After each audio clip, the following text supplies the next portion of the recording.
Pour terminer cette partie consacrée aux enjeux géopolitiques autour des océans, à savoir la concurrence entre les États pour des régions riches de ressources, pour des océans stratégiques, pour la communication mondiale, que ce soit câblé ou maritime, eh bien, je voudrais aborder un dernier point avec cet article. Alors, l'article est un article paru dans le quotidien Le Monde, grand journal, qui date donc du 22 août 2018. Et le titre est déjà assez surprenant. Un tanker disparaît au large du Gabon. Alors un tanker, c'est un navire qui transporte du pétrole. Alors il n'a pas coulé, il a disparu. Le navire, battant pavillon panaméen, compte à son bord 19 marins géorgiens et russes. Donc ce tanker faisait 121 mètres, il avait 17 marins géorgiens, il a disparu depuis une semaine au large du Gabon dans le golfe de Guinée. Considéré comme l'épicentre de la piraterie maritime dans le monde. Le Pantelena a disparu des écrans depuis mardi 14 août. Alors là, information importante, eh bien, ces océans, il y a un danger dessus, il y a des richesses qui circulent, et il y a des gens qui vont parfois essayer de s'emparer de façon criminelle de ces richesses. Il y a de la piraterie, on nous dit, ben, notamment le golfe de Guinée est une zone où il y a de la piraterie. Alors, on peut suivre, hein, avec 5700 km de côte et 17 pays qui s'étendent du Sénégal à l'Angola, le golfe de Guinée est devenu depuis 2016, l'épicentre de la piraterie maritime en Afrique, alors que la situation s'est apaisée au large de la Somalie. Au total, 107 incidents ont été signalés au cours des 6 premiers mois de 2018. 107 incidents de piraterie. 69 navires ont été abordés, 23 ont été la cible d'attaques, 11 ont été victimes de coups de feu, 4 ont été détournés. Le nombre de membres d'équipage pris en otage est passé de 63 à 102 par rapport à la même période en 2017.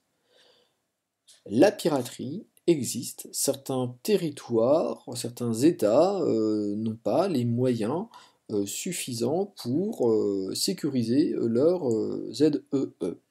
Alors voici une carte un petit peu complexe qui permet de repérer les zones de piraterie. Alors par zone du monde, après, il va y avoir une évaluation du nombre d'actes de piraterie. Donc cette carte est un peu ancienne, elle couvre la période 2006-2013. Donc voici les cas de piraterie de 1995 à 2013, donc en Amérique du Sud. Voici les cas de piraterie, donc les zones où ils ont lieu sont les zones ponctuées ici. Cas de piraterie en Afrique de l'Ouest, donc là il n'y en avait pas encore trop, ça a beaucoup augmenté ces dernières années. Une zone où il y en a eu énormément, c'est l'ouest de l'océan Indien, ici. Et donc là, vous remarquez notamment la zone, ici, au large du détroit de Bab el-Mandeb, qui est une zone où il y a eu énormément de piraterie. Et puis enfin, on en voit aussi en Asie du Sud-Est, notamment dans la région du détroit de Malacca. Il y a donc des actes de piraterie. Alors ces pirates ne ressemblent pas forcément aux pirates qu'on pourrait imaginer dans les films de KPDP hein, que nous connaissons. Non, les pirates, ce sont en général des gens qui naviguent sur des embarcations assez modestes. Vous les voyez ici.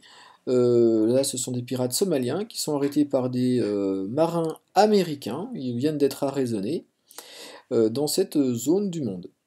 Il faut savoir que la Somalie est un pays extrêmement pauvre, déchiré par des guerres depuis des années, et dont une partie de la population, notamment les pêcheurs, eh bien, se sont reconvertis dans la pratique de la piraterie pour subvenir à leurs besoins, en prenant en otage des équipages et puis en exigeant des rançons par exemple. Du coup, eh bien, il est nécessaire de mobiliser des flottes de guerre pour faire régner une certaine sécurité sur ces axes qui sont des axes de circulation importants. Donc on y va, permanence de la piraterie, donc ça veut dire qu'il y a toujours de la piraterie qui existe, Donc on mettra des petits drapeaux rouges sur notre planisphère pour indiquer les zones de piraterie.